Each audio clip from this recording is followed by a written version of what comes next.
Hello అందరికీ welcome to SS vlog. Sankranti వచ్చేస్తుంది కదా, మేమైతే ఈరోజు భోగి పిడకలు చేస్తున్నాము. అసలు సంక్రాంతి వస్తుందంటేనే ఒక పెద్ద సందడి. పిల్లలు అయితే ఫస్ట్ భోగి పిడకల కోసమే హడావిడి చేస్తారు. మేమైతే మా చిన్నప్పుడు సంక్రాంతికి ముందు సండే వస్తే చాలు మార్నింగ్ లేచి ఆవు దగ్గరికి పరిగెత్తుకుంటూ వెళ్ళిపోయే వాళ్ళము. ఆవు ఎప్పుడు పేడ వేస్తుందో, ఎప్పుడు తెచ్చుకుని భోగి పిడకలు వేసుకోవాలో అని చెప్పి. మేము ఫస్ట్ వెళ్ళకపోతే మాకంటే ఫస్ట్ ఎవరొకరు వెళ్ళి ఆ పేడ తెచ్చేసుకుంటారేమో అన్న టెన్షన్తో ముందే వెళ్ళిపోయే వాళ్ళము. అందరికంటే ముందు మనమే వేసుకోవాలి అనే ఎగ్జైట్మెంట్ కంటే మనకంటే ఫస్ట్ ఎవరు వేసేసుకుంటారో అనే టెన్షనే ఎక్కువ.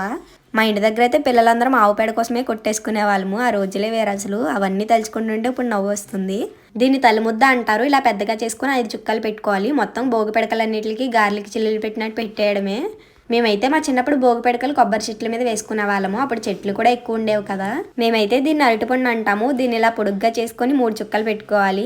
ఈ భోగి పిడకలు పూజా స్టోర్స్ లోను, బయట మార్కెట్స్ లోను కూడా అమ్ముతారు. కానీ మనమే ఇలా మన స్వీట్ మెమరీస్ అన్నింటినీ గుర్తు తెచ్చుకుంటూ భోగి పిడకలు వేసుకుంటే ఆ హ్యాపీనెస్ వేరు.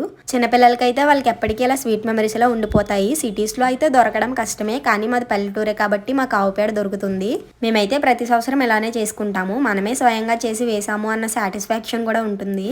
ఈ భోగి పిడకలు సంక్రాంతికి కొన్ని రోజులు ముందే వేసేసుకోవాలి. ఎందుకంటే ఇవన్నీ ఆరాలంటే టైం పడతాయి కదా.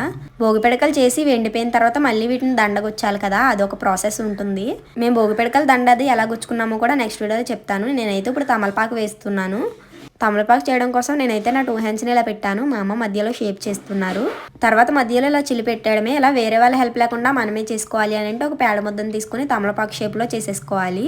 మా చిన్నప్పుడైతే ఒకరు చేతులు పెట్టేవారు, ఒకరు షేప్ చేసేవారు.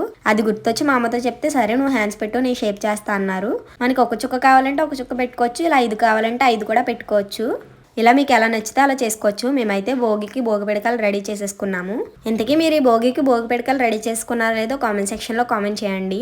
ప్లీజ్ వీడియోని లైక్ చేయండి. మీరు లైక్ చేయడం వల్ల వీడియో మరికొందరికి చేరుతుంది. మీరు మమ్మల్ని సపోర్ట్ చేసిన వాళ్ళు అవుతారు. అలాగే మన ఛానల్ని సబ్స్క్రైబ్ చేసి పక్కన ఉన్న బెల్ ఐకాన్ క్లిక్ చేయండి. అలా చేయడం వల్ల మేము పెట్టిన ప్రతి వీడియో మీకు నోటిఫికేషన్ రూపంలో వస్తుంది. Bye guys, హక్కునా matata.